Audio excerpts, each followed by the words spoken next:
Magandang araw mga kaibigan. Bigyan natin ng reaksyon ngayon itong article, opinion ni Mr. Rigoberto Tiglao sa Manila Times. Title, If Sara is ousted as Vice President, we will have 18 years of Marcos rule. February 12, 2025. So, basahin ko yung first paragraph niya. If Vice President Duterte is removed from her post through an impeachment trial, which would also ban her from ever holding public office again, the Marcos Romualdez clan could rule the country for at least 18 years, 2 years short of the 20 years that Ferdinand Marcos Sr. was president and then dictator. Okay. Sara certainly wasn't being melodramatic when her very first statement in her press conference after the House of Representatives announced that they had the minimum votes needed to ask the Senate to convene an impeachment trial. God save the Philippines. This is one of those rare times I do hope there is deity. Okay. So, explain ko lang ha. Matuloy ang impeachment trial. Convicted si BP Sara. Hindi na siya makatakbong presidente by 2028. Nako.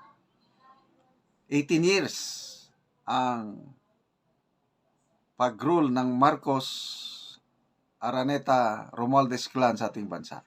Kasi, according to Mr. Tiglao, i-summarize ko na lang yung nabasa kong column niya.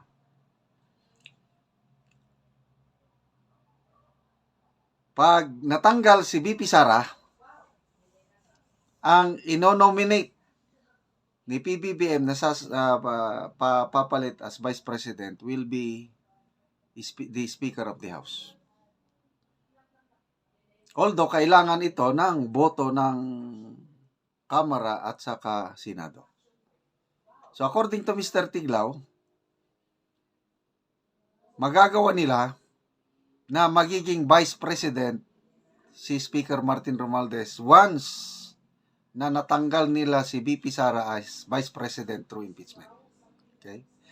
Kasi sabi ni Mr. Tiglao, medyo may pagka-superstitious itong clan na ito. Iiwasan nila yung jinx na bulat sa poll sa history ng ating bansa. Wala pang Speaker of the House na naging presidente. Okay? So, kaya, ayun, tatanggalin nila si Sara as Vice President. Pag nakaupo na si Speaker as Vice President, kakaroon na siya ng name recall. Tapos, yun, kakandidato na siya sa 2028 at gagawin nila ang lahat nilang makakaya para manalo si Speaker Martin Romualdez. Vice President Romualdez na presidente by 2028. Then after that, 2034 na, no? Maka 6 years na presidente si President Martin Romualdez. Susunod na naman si Sandro Marcos. Yun ang nakikitang senaryo ni Mr. Rigoberto Tiglao.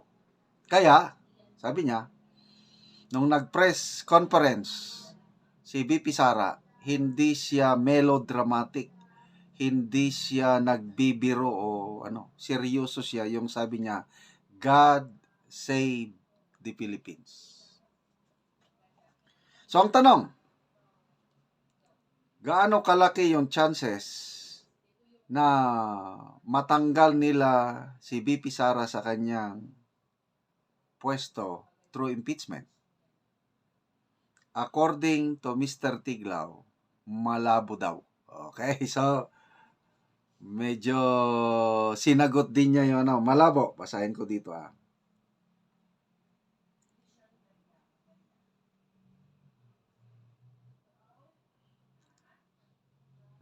Sana yun. Okay. In the case of the impeachment plot against Sara, Marcos doesn't have enough political force to win this contest. The Reds and the Yellows, despite their strong influence over media, are really noisy political pygmies. The Marcoses control the House of Representatives only through government funds they are able to channel to the congressmen. Their hardcore supporters are approximately the 30 representatives from the Ilocano speaking and Leyte congressional districts. The Dutertes, however, have at least 50 representatives from Mindanao, although as demonstrated in the impeachment voting, many of these can be bribed. Okay, so itong mga kakampi ng Marcos Romualdez ngayon, the Makabayan, Reds, and the Yellows, yung mga Aquinos, mga hindi daw yan maasahan, later on, magiging kalaban pa rin yan ng mga Marcos Romualdez, itong Yellow kakamping Makabayan Black.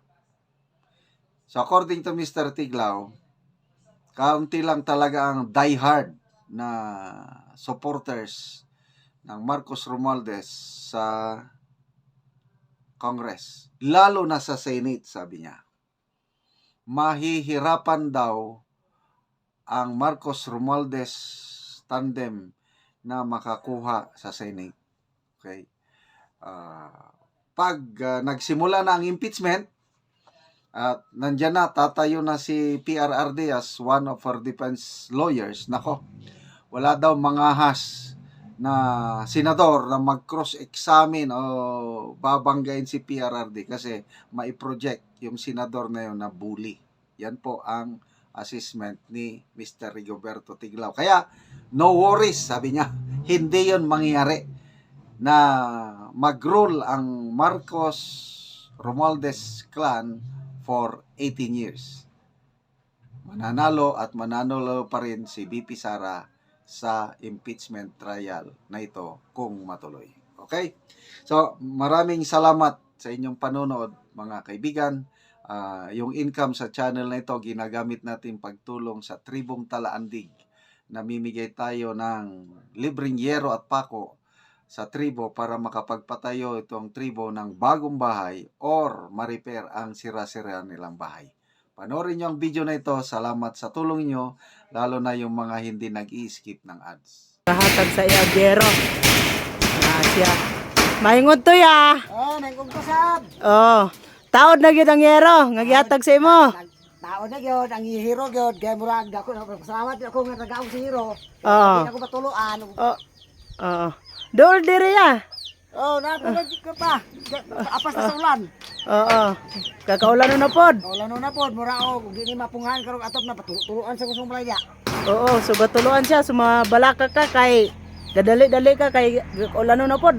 Ulan na pod. Muna nga gadali ang ginato makatop ta kay parang hindi na tamo ulanan. Oo. Pasalamat po ko aning hero nga nahatag sa ko deserve na po ni sa Panginoon na mataga-aksin. O nagpasalamat po ko sa nagkuan ba? Sponsor sa aning hero. Sa iya dahil salamat. Ato bang diri ya? Dili ka. Unsay man? Salamat kayo sa naghatag aning hero, sponsor. Oo. Kaya aron dili na ko matuluan sa akong balay. Oo. Unsa man imong gibati ya karon nga nabot naman gid ang hero? Happy gid kayo, happy. Gabi ka happy gid. Happy gid kayo ko diri nga na kakuan ko kato. Oo. Katop na gid ka. Oo, pila ka buok imong kuan niya, imong anak? Kuan, 5. Oo. Na kung di maansag atop na problema kay magkawasa mi tanan. Na bata pa, uban. Oo. Mga gagmay pa mga bata pang uban. May panguban. Oo, so dali-dali gid ka kay Dali ko kay gawa na kay ulan na gayud. gaulan na gyud oh. Gatulo na gyud. Ma, tagay sa kong isa buksin ma. Mm. Kong isa buksin. Oh, kuan na gyud ya ba kanang nindot na gyud kanang bago na tag-atop. Nindot na gyud.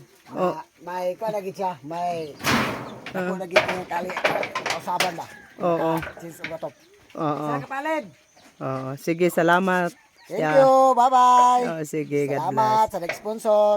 Oo. Kilisang Hero. Salamat. Oo. Tayo. Oo.